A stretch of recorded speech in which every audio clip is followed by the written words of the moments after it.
aking video ay patungkol sa spreadsheet. So, ito, i-click natin sa sheets. Then, magki-create tayo ng bago, start a new spreadsheet. Click natin itong blank sheet.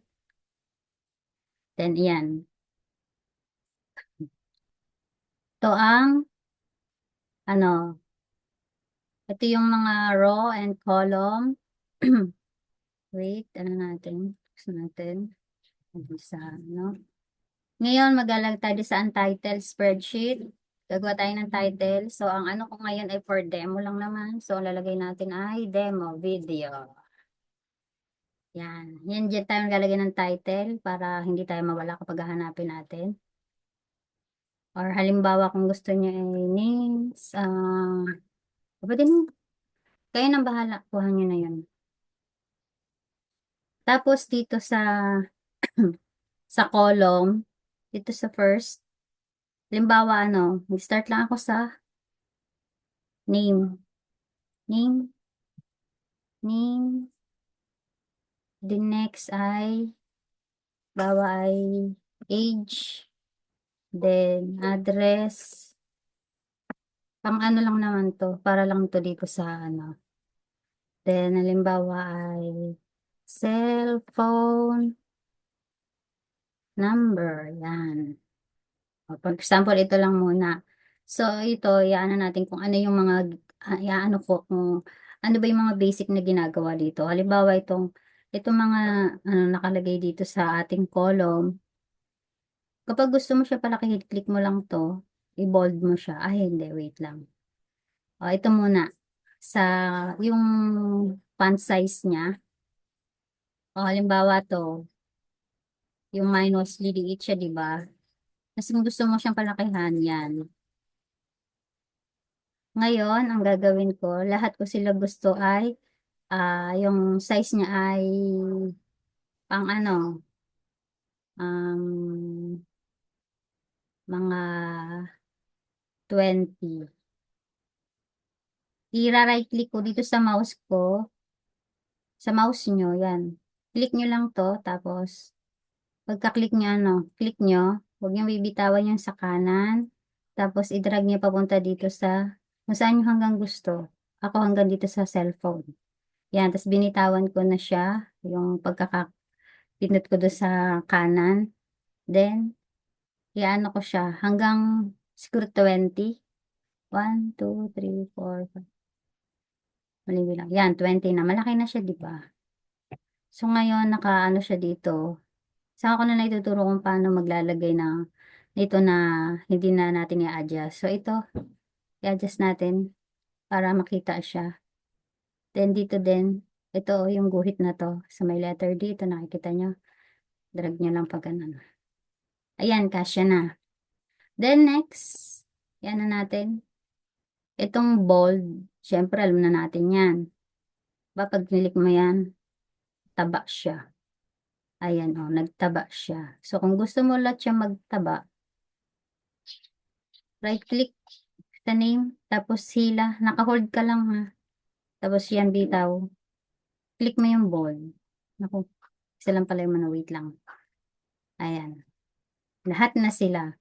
So ngayon, ganun pa rin kahit di mo manahin sa italic. Gusto mo i-italic. Ayan. O yan, naka-italic na sila. Tapos dito, sa text color, kung anong gusto mo, pwede mo mapalitan tong text color na yan.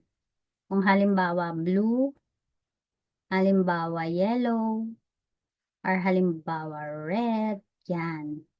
Red na yun sa akin. Pero gusto ko ngayon black. Then next, ito, syempre naka-hold pa rin siya kung mapapansin nyo, naka-highlight siya eh. Hindi ko na siyang ganito, tsak, para mabilis tayo, ganan. Tapos itong fill color, yan. Itong may magkakaroon ng kulay dyan. Itong naka-highlight na to, yung pinaglalagyan ng mga text. Tulad niyan. Wala nang bago. Ayan, green. Ganun siya. Then, gusto mo lagyan ito ng borders. Para kita mo yung pinaglalagyan niya. Yan, to yung mga guhit na yan. Yung mga guhit na yan, ano natin. sa borders. Ayan, yung mga pagpipilian natin. So, dito pwede ka rin pumili ng kulay. May kulay pula, may kulay green, and kahit anong kulay, violet. Violet ba yun?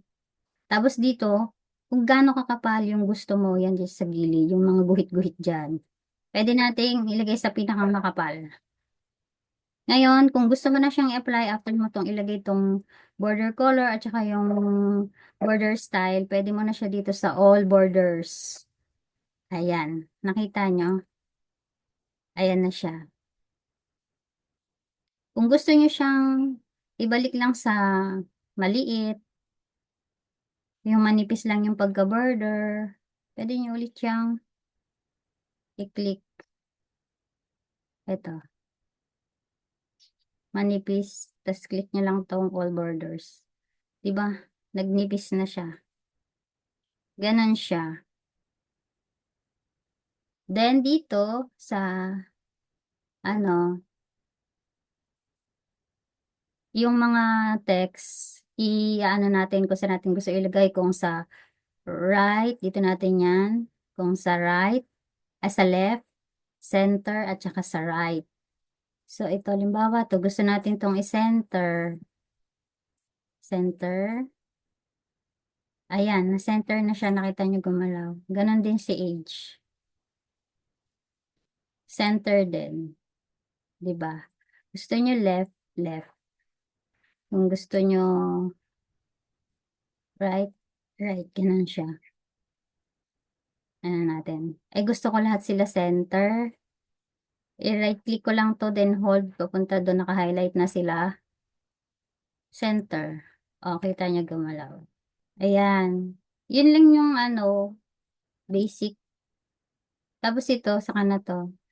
Then dito sa baba, syempre lalagyan natin yan ng, pangalan ko ay yan, pangalan ko. Tapos ilang taon na ba ako? Halimbawa ako ay 20 lang. Halimbawa lang naman. Tapos ay ang address ko ay Manila. Kunyari ako'y nasa Manila. Tapos ang aking cellphone number 0910 0210 9. Yan, ganyan siya. Tapos gusto mo ito, pwede na to dito sa right. Tapos ito na lang, i-center natin itong 20. Nasaan na ba yun? Ayan. Center natin si 20.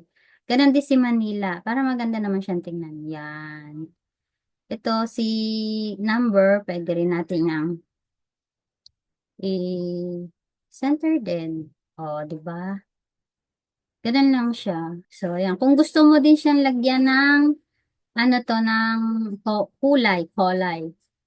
Right click lang. Drag nyo. Tapos, yung sa fill color. Ayan. Nalagyan na natin ng kulay. At saka isa pa, gusto mo siyang lagyan ng border. Ganon din ulit. Halimbawa, gawa ko dito ng puro pangalan ko lang. Teka.